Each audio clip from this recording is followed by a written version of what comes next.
Guys आज के इस वीडियो में हम चैट जीपीटी के फ्लो चार्ट को समझने की कोशिश करेंगे। ये चैट जीपीटी का फ्लो चार्ट कैसे वर्क करता है इसको हम देखेंगे और इसका प्रोसेस कैसे वर्क करता है। ठीक है। सबसे पहले क्या होता है, प्रोसेस स्टार्ट होता है चैट जीपीटी के थ्रू। ओके, देखिए आप देख सकते हैं चैट जीपीटी पे जब भी आप लॉग इन करते हैं तो वहाँ एक ऑप्शन मिलता है आपको न्यू चैट का। ओके, जैसे आप न्यू चैट पे क्लिक करते हैं तो वहाँ आपको नीचे में शो करता है सेंड ए मैसेज।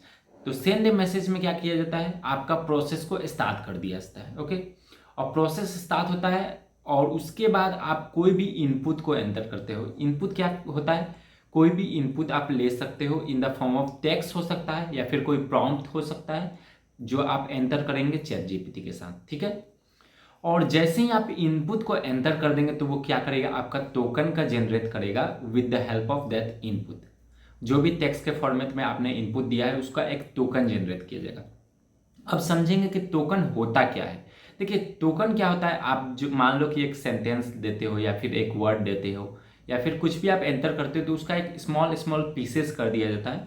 ओके, जिसमें पंचुएशन अलग हो जाता है, वर्ड्स अलग हो जाता है, सिंबल्स अलग हो जाते हैं, यूनिट्स अलग हो जाते हैं। ओके, सो उसको स्प्लिट कर दिया जाता है। जो स्प्लिट का जो प्रोसेस होता है उसको हम सिंपल से बोल सकते हैं एक टोकन।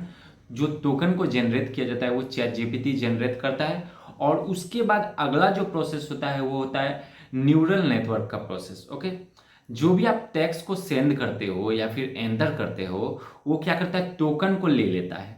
ठीक है, और उसको क्या करता है, वो डीप न्यूरल नेटवर्क के थ्रू एनालाइज करने का कोशिश करता है। ओके, जो भी टेक्स्ट आप एंटर करते हो उसको वो एनालाइज करने की कोशिश करता है with the help of deep neural network जो काम करता है चैट जीपीटी के साथ। ओके, सो उसको वो एनालाइज करने के बाद उसका पैटर्न को जनरेट करता है, पैटर्न को रिकॉग्नाइज करता है और रिकॉग्नाइज करने के बाद उसका पैटर्न को वो ले लेता है कि आपने क्या क्या एंटर किया है, उसमें क्या रिकॉग्नाइज्ड है, क्या रिलेशनशिप है। ओके, क्या डिपेंडेंसीज है, ये सब समझने की कोशिश करता है। ठीक है, और वो उसके अकॉर्डिंग वो पैटर्न को रिकॉग्नाइज कर लेता है पूरे तरह से कि क्या टेक्स्ट आपने एंटर किया है, क्या क्या इनपुट आपने डाला है, क्या क्या रिलेशनशिप्स है, क्या क्या डिपेंडेंसीज है, इसको अच्छे से वो समझने की कोशिश करता है।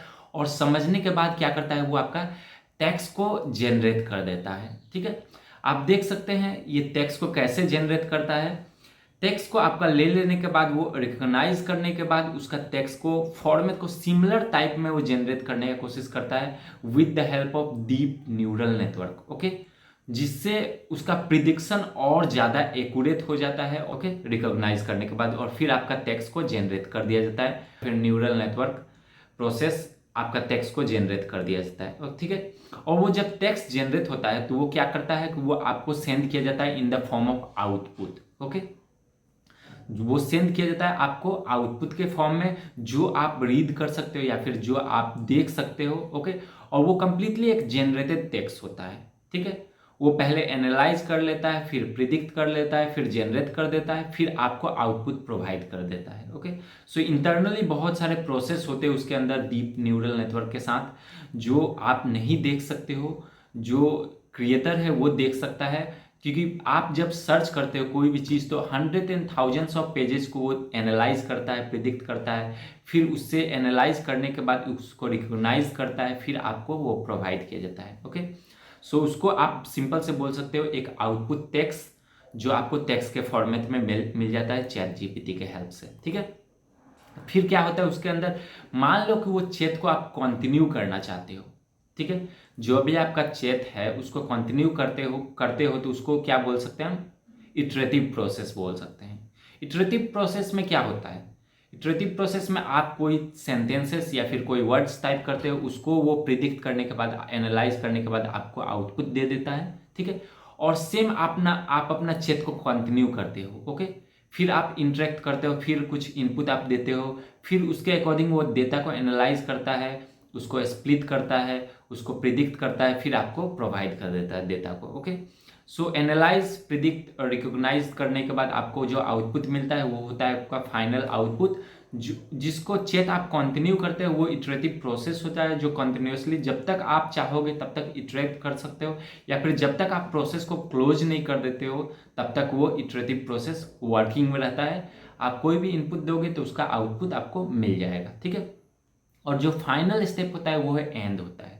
ठीक है, एंड में क्या होता है, आप प्रोसेस को एंड कर देते हैं, आप अपना चैट को एंड कर देते हो। आपको एक ऑप्शन मिलता होगा एंड द चैट, या फिर आप रिस्पॉन्स को एंड करना चाहते हो, तो आप उस केस में क्या कर सकते हो, सिंपली से आप एंड कर दोगे, स्टॉप कर दोगे अपने इंटरेक्शन को, और उससे क्या होगा, चैट जीपीटी का आपका इंटरेक्शन क्लोज हो जाएगा, उसके बाद कोई भी आउटपुट जनरेट नहीं किया जाएगा। ओके, सो ये है फ्लो चार्ट चैट जीपीटी का कैसे वर्क करता है। ओके, इसके साथ और भी एक इंटरनल फ्लो चार्ट है जो अगले वीडियो में हम डिस्कस करने की कोशिश करेंगे।